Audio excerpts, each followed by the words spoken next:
Hello everybody, this is Tim, and this is going to be days 2 and 3 of RPGaDay.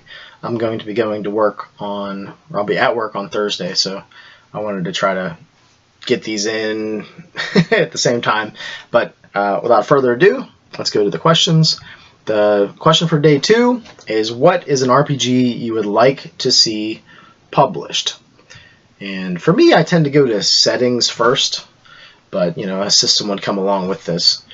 I don't believe there is a never-ending story RPG published setting or game, and I think that'd be kind of cool to see. That was a childhood favorite of mine. Who didn't dream about riding on the back of Falcor, getting the bullies at the end there to jump in the garbage thing.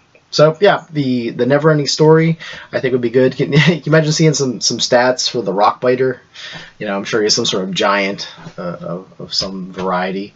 But yeah, you could probably do that setting in some sort of generic RPG like BRP or even like Dungeons and Dragons because of the fantasy elements there.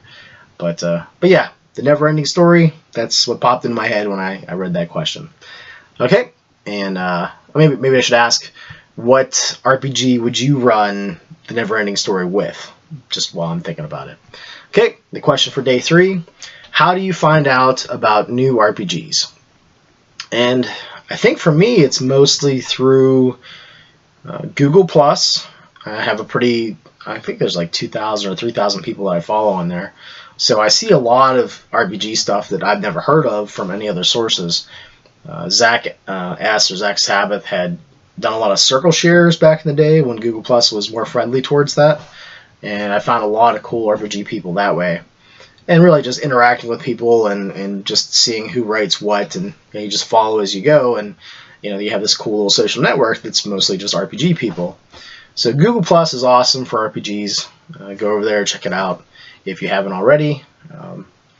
And other than Google Plus, I think probably YouTube reviews, from our RPG Brigade members that I've seen. The RPG Brigade Facebook group, I see sometimes there's new RPGs that are being talked about in there, and I like that group.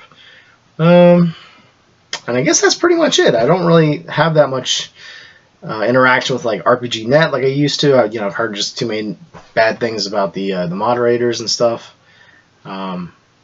But occasionally I'll pop in there just to see, because there are a lot of reviews on that site. But yeah, that's pretty much it. And I guess what are your answers for these questions? Links down below if you want to try to answer these yourself. Okay, everybody, I'll talk to you later.